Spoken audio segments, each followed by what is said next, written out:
పెద్దలు అంటే వాస్తవానికి దెబ్బడగూడ గ్రామానికి అనా మీకు బాబాసాహెబ్ గురించి ఏదో చెప్పేటంత కాదు. ఎందుకంటే నేను చూసిన ఊర్లల్లో ఒక గ్రామాలల్లో బాబాసాహెబ్ గురించి అత్యంత చైతన్యం కలిగిన ఊరు దెబ్బడగూడ గ్రామం అని సగర్వంగా చెప్తాను నేను.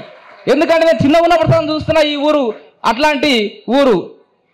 ఇక చరిత్ర మీకు మొత్తం తెలిసి నేను చెప్పాల్సిన 2 విషయాలు మాత్రం చెప్పి నేను వెళ్ళిపోతా. ఎందుకంటే పెద్దలు జేబీ రావు సార్ గారు, రాజేశన్న గారు, గోరెటెంకన్న గారు కూడా వస్తున్నారు కాబట్టి ఇవాళ రేపు చూస్తున్నాం. ఒకడేమో బాబాసాహెబ్ రాజ్యాంగమే రాయలేదు, అంబేద్కర్కు రాజ్యాంగానికి సంబంధం లేదంటాడు.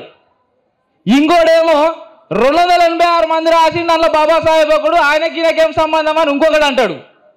ఇంకొకడు అంబేద్కర్ ఈ కాలంలో బతుకుంటే కాల్చి చంపుతా అని ఇంకొకడు అంటాడు, గాడి కొడుకు. ఇటువంటి కాలంలో ఓనాడు నేను రాజేష్ అన్న, బైర్ నరేష్ అన్న, ఇంకా మన సుందరన్న ఆఫీస్లో కూర్చున్నాం. అనే వీళ్ళు ఇట్లా అంటారు, ఏం చేద్దామంటే వీళ్ళు 286 మంది రాసిరని చెప్తారు కదా, ఆ 286 మంది విగ్రహాలు పెట్టుకొని పూజించుకోమను, మేము బాబాసాహెబ్ పెట్టుకొని పూజించుకుంటున్నాక ఏం చేసుకోమను. అవుతుందా? ఎందుకంటే సబ్జెక్ట్ అంతా ఇక్కడ ఉన్నది, సౌటగాళ్ళు అంతా అక్కడ ఉన్నారు కాబట్టి అది పాసిబుల్ కాదు. ఇక ఇక ఇక ఇదో పంచాయతీగా బీఫ్ ఇంత మధ్యలో జోలి, నువ్వు తినొద్దు, నువ్వు తినాలి, సనాతన ధర్మం మళ్ళీ రావాలి అని మాట్లాడుతున్నారు. కానీ నేను చెప్తున్నా పెద్దలు సార్ రాయేష్ అన్న, సుందరన్న అందరి ముందర చెప్తున్నా, నేను సనాతన ధర్మాన్ని ఈ దేశంలో అడ్డుకున్నది ఎవరో తెలుసా? ఈ స్టేజ్ మీద ఉన్న కూడా కాదు, కింద ఉన్న కూడా కాదు, ఒకరితో అవుతుంది. ఎవరితో అవుతుంది అంటే ఇక్కడ కూసురు చూసినావా మా అమ్మలక్కలు, వాళ్ళతోటే అవుతుంది. ఎందుకో చెప్తా ఒక మాట. ఇలా అందున్న మా చెల్లె స్కూల్కి పోతుంది, కాలేజీకి పోతుంది, జాబ్కి పోతుంది.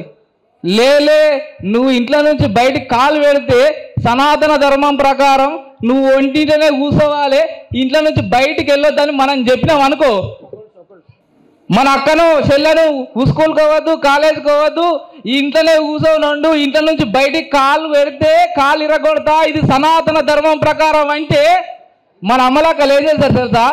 నన్ను చదువుకోవద్దా అంటావురా బాడకా అని చీపురు కాట మలిపి కొడతారు. వాళ్ళే సనాతన ధర్మాన్ని ఈ దేశంలో రాకుండా ఆపే శక్తి ఈ మహిళలకే ఉంది ఈ దేశంలో అని నేను సగర్వంగా చెప్తున్నా. అవునా కాదా అక్క? అవునా కాదా? ఎస్. కాబట్టి అట్లాంటి మహిళామూర్తులు ఈ సభలో ఎక్కువ ఉన్నందుకు గర్విస్తూ